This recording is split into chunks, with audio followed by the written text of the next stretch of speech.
Hey guys, I was watching a video on how to joint a chicken the other day, and it was filmed from really far away and you couldn't really see what they were doing. So I just thought I'd show you how I do it. All you need is a sharp knife and a chopping board. You can actually do it in a tin if you want. In the actual roasting tin that you're going to cook the chicken in as well, if you're a bit careful. But it involves kind of holding the chicken at funny angles where you're cutting, and also you blunt your knife on the metal tin, so best to do it on a chopping board really.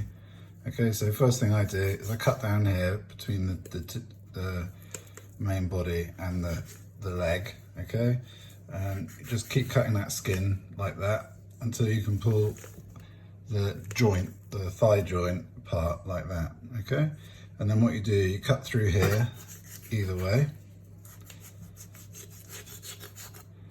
Okay, and then you've got your thigh and leg combo there. Okay, that can be cooked just like that if you want, or we'll cut it up a bit more in a minute. Same on the other side. Cut through the skin so you can open up the joint. Okay, when you've done that, you pull right back so the joint pops out like that. Cut in from both sides. Like that. Okay, now we'll chop these up again. You could just cook them like that if you wanted to. It's a nice portion for someone. Or you can feel for the joint. So if you feel along the bone here, you can normally feel a little spot here where the joint is, and you just cut through like that. If you've got a sharp knife, then you can actually cut through a bit of the bone as well. I didn't get that quite right. Let's have a go on the next one, see if that works. So feel for the joint. It's like you can feel the bone, it goes up onto the like ridge of the joint, and in the middle there should be a little dimple, and that's where to put your knife.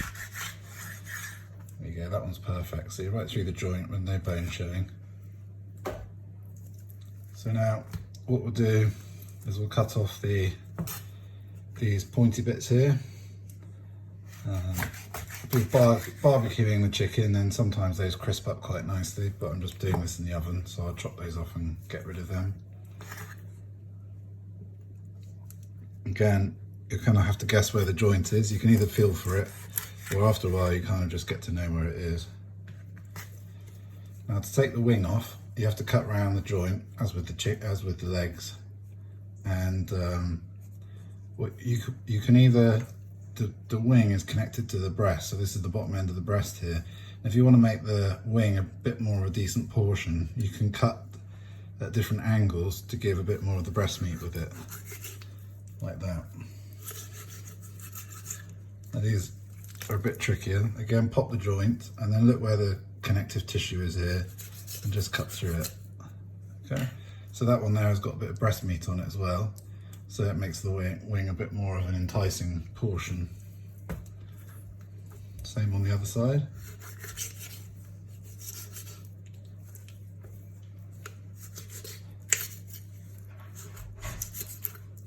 Like that. So there you go. Now this is where it can get a bit ugly, but these bits here, quite often you get some fatty bits.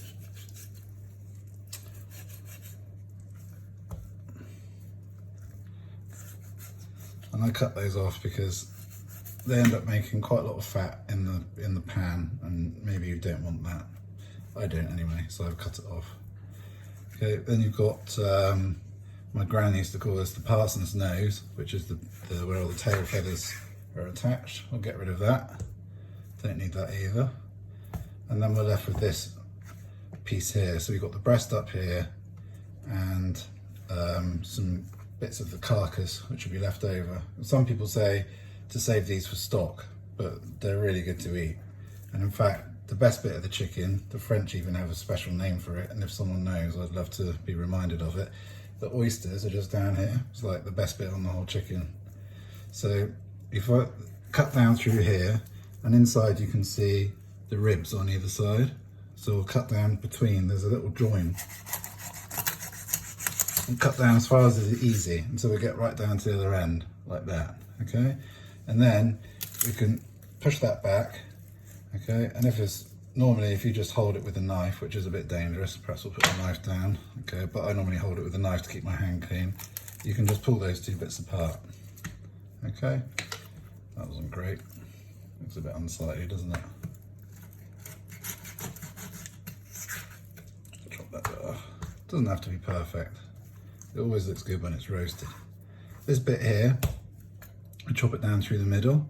This bit's one of my favourite bits of the chicken when it's roasted, actually. It's got like some really nice bits of the thigh left on, and those oysters I was talking about earlier.